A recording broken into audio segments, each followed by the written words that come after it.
Yul Brynner stood motionless in the shadows of the Beverly Hills Hotel's Polo Lounge, watching Orson Welles hold court like an intellectual emperor dispensing wisdom to lesser mortals, knowing that some lessons about the difference between verbal brilliance and authentic authority could only be taught through methods that left permanent impressions on oversized egos.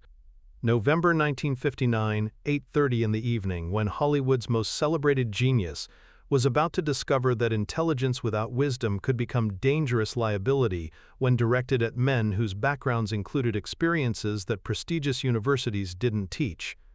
If you're fascinated by untold stories where Hollywood's greatest intellects learned painful lessons about the limits of verbal authority, subscribe for more hidden moments where authentic power crushed manufactured superiority with methods that cameras never captured. The Beverly Hills Hotel's legendary Polo Lounge existed as neutral territory where Hollywood's elite gathered to conduct business that required privacy and discretion.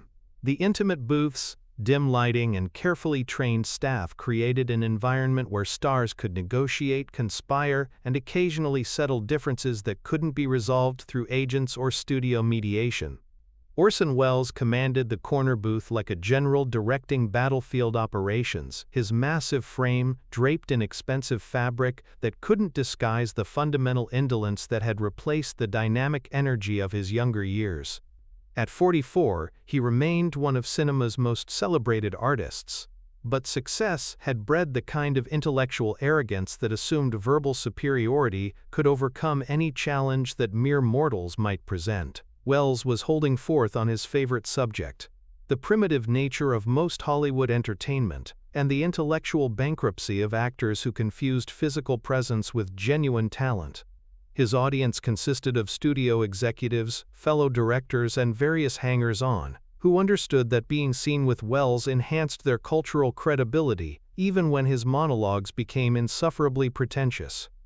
"The problem with this town," Welles proclaimed, his magnificent voice rolling through the lounge like thunder announcing divine judgment, "is that we've confused spectacle with substance, muscles with mind, circus tricks with genuine artistry."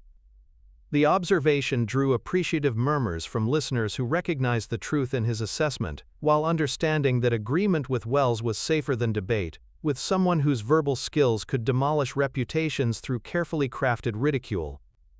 "Take this current obsession with exotic leading men," Welles continued, warming to his theme with the enthusiasm that characterized his intellectual performances. "Eastern Europeans and Russians who bring nothing but physical posturing and theatrical mystique to roles that require genuine dramatic intelligence." He paused to sip his martini, allowing dramatic silence to build anticipation for whatever devastating observation would follow. Welles understood timing as well as any performer, knowing that well-placed pauses made audiences lean forward in expectation of wisdom that justified their attention. "Yul Brynner, for instance," Welles said finally, his tone carrying the dismissive authority that characterized his judgments of lesser talents. "Undeniably striking physical presence, I'll grant you that. Impressive in a primitive, almost barbaric way that appeals to audiences who mistake intensity for intelligence."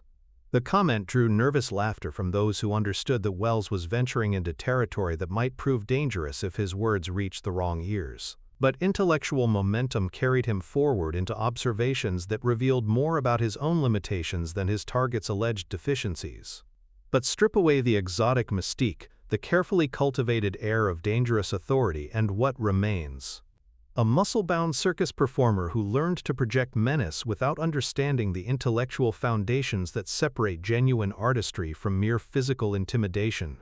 The assessment was delivered with such confident authority that listeners found themselves nodding in agreement, despite private reservations about the wisdom of dismissing someone whose reputation extended far beyond normal Hollywood boundaries. "Circus background, you know," Welles continued, apparently oblivious to the growing discomfort of his audience. "Trapeze artists and strongmen. Physical skills that translate well to camera work but reveal their limitations when genuine dramatic intelligence is required." That's when the conversation took an unexpected turn that would be remembered by everyone present for the remainder of their careers. "Actually," came a quiet voice from the adjacent booth, The circus background included skills that most university-educated intellectuals never develop and wouldn't survive if they encountered them in real-world applications. Welles turned toward the source of the interruption, his expression shifting from confident superiority to careful assessment as he recognized the man who had been sitting close enough to overhear every word of his performance. Yul Brynner rose from his booth with the fluid grace that had made him one of cinema's most commanding physical presences, his compact frame radiating the kind of controlled authority that made larger men feel suddenly inadequate. At 39, he possessed the perfect balance of physical conditioning and emotional discipline that came from backgrounds that most actors couldn't imagine and wouldn't want to experience. "Mr. Welles," Yul said with polite formality that carried undertones of something far more dangerous than casual conversation between colleagues. "I couldn't help overhearing your analysis of circus training and its limitations compared to more conventional forms of education." Welles's intellectual confidence wavered as he found himself facing unexpected challenge from someone whose reputation included elements that his comfortable academic worldview preferred to dismiss as primitive spectacle. "Ah, Brynner," Welles replied, his voice maintaining its customary authority while his eyes revealed growing awareness that this encounter might develop beyond normal social interaction. "I hope you didn't take offense at honest critical assessment. Professional discourse requires frank evaluation of different approaches to dramatic artistry." "No offense taken," Yul replied immediately, his tone remaining conversational, while his posture suggested readiness for developments that might transcend verbal sparring. "But I'm curious about your understanding of what circus training actually involves, as opposed to what university-educated observers might assume about its intellectual requirements." The challenge was delivered with such quiet courtesy that Welles initially missed its implications, interpreting polite disagreement as invitation for further demonstration of his intellectual superiority. "Well, obviously physical conditioning, balance, coordination," Welles replied dismissively. "Impressive athletic achievements, certainly, but hardly comparable to genuine intellectual development that requires years of serious study and cultural sophistication." "I see," Yul said thoughtfully, moving closer to Welles's booth with steps that carried the precision of someone whose movement had been weapon as well as art. "So you believe that intellectual development through formal education provides superior preparation for life's more challenging circumstances than practical training and survival skills?"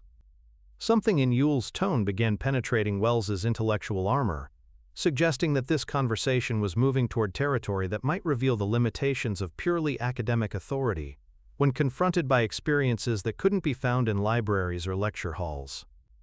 "Certainly," Welles replied, but his voice carried less conviction than his words suggested. "Intellectual analysis, critical thinking, cultural perspective, these provide frameworks for understanding complex situations that mere physical training cannot duplicate." "Fascinating theory," Yul agreed, settling into the booth opposite Welles with movements that seemed casual but positioned him for optimal tactical advantage should circumstances require capabilities beyond verbal discourse. "Perhaps you could demonstrate how intellectual analysis would handle a practical problem that circus training addressed differently." Welles's confidence faltered as he recognized that he was being maneuvered into position where his theoretical superiority might be tested against practical applications that his comfortable academic background had never required him to consider. "What kind of problem?" Welles asked, though something in his voice suggested he wasn't entirely certain he wanted to hear the answer. Instead of responding verbally, Yul reached across the table and placed his hand over Welles's with movements so quick and precise that the larger man had no opportunity to react or withdraw.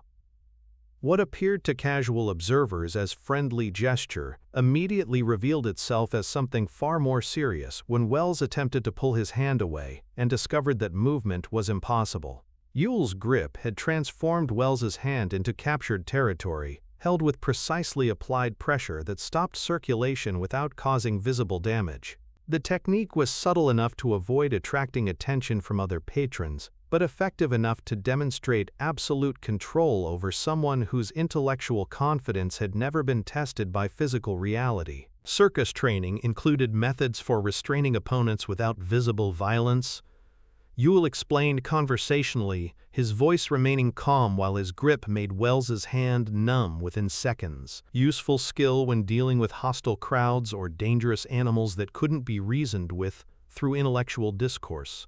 Wells's face began showing signs of panic as he realized that his superior intellect provided no solution for his current predicament. His attempts to free his hand only resulted in increased pressure that threatened to break bones if he continued struggling against forces he couldn't overcome through verbal superiority.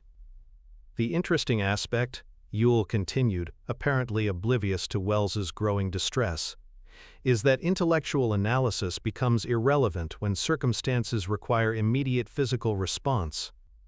All that cultural sophistication and critical thinking skill means nothing when someone possesses capabilities that your university education never prepared you to handle. Welles tried to speak but found his voice trapped somewhere between outrage and genuine fear as he confronted the reality that his intellectual weapons were useless against someone whose training had included methods that civilized discourse couldn't address. "Please," Welles managed to whisper, his legendary voice reduced to barely audible plea. "You're making your point, I understand." "Do you?" Yul asked with genuine curiosity, increasing the pressure just enough to ensure that understanding was complete, rather than merely verbal acknowledgement designed to end immediate discomfort. Because intellectual understanding and practical comprehension are different forms of knowledge, and some lessons can only be learned through direct experience. The demonstration lasted perhaps 30 seconds, but its impact on Welles would resonate through the remainder of his career and fundamentally alter his understanding of the relationship between intellectual superiority and authentic authority. When Yul released his grip, Wells's hand remained motionless on the table for several minutes, while sensation gradually returned to fingers that had been completely under someone else's control. The experience provided education about powerlessness that no amount of academic study could duplicate. The circus also taught psychological techniques, Yul observed, returning to his original conversational tone as if nothing significant had occurred between them. Understanding how to read people's emotional state, recognize their fears, identify their vulnerabilities. Very useful skills when dealing with hostile audiences or dangerous situations that required more than intellectual analysis. Welles nodded slowly, his intellectual arrogance completely deflated by direct contact with capabilities that his comfortable worldview had dismissed as primitive spectacle. For perhaps the first time in his adult life, he found himself genuinely speechless. "Your cultural criticism has merit," Yul acknowledged graciously. Hollywood does often confuse spectacle with substance, physical presence with genuine talent. But the inverse error, assuming that intellectual sophistication automatically provides superior understanding of all human experience, can be equally limiting when circumstances require capabilities that universities don't teach. The lesson was delivered without malice or triumph, simply educational correction that left Welles with new appreciation for forms of knowledge that his academic background had taught him to dismiss as intellectually inferior. Years later, Welles would describe that evening as one of his most educational encounters with authentic authority, though he never provided specific details about what had occurred during his conversation with Yul Brynner. His subsequent public statements about physical performers and circus backgrounds carried notably more respect and considerably less condescending analysis. Some forms of intelligence can't be measured through conventional academic standards. Welles would tell interviewers who asked about his evolving perspective on different types of talent. "There are kinds of knowledge that require direct experience rather than theoretical study, and wisdom that comes from surviving circumstances that most of us never face." The cryptic response satisfied journalists who were more interested in quotable philosophy than dangerous specifics, but those who knew both men understood that something significant had been settled in the Beverly Hills Hotel that November evening. Not through intellectual debate or verbal confrontation, but through direct education that left permanent impressions on minds that had previously considered themselves superior to practical knowledge. Yul Brynner never spoke publicly about the encounter, maintaining the privacy that characterized his approach to personal education and professional relationships. But those who witnessed the aftermath understood that they had seen something that revealed the difference between intellectual authority and authentic power.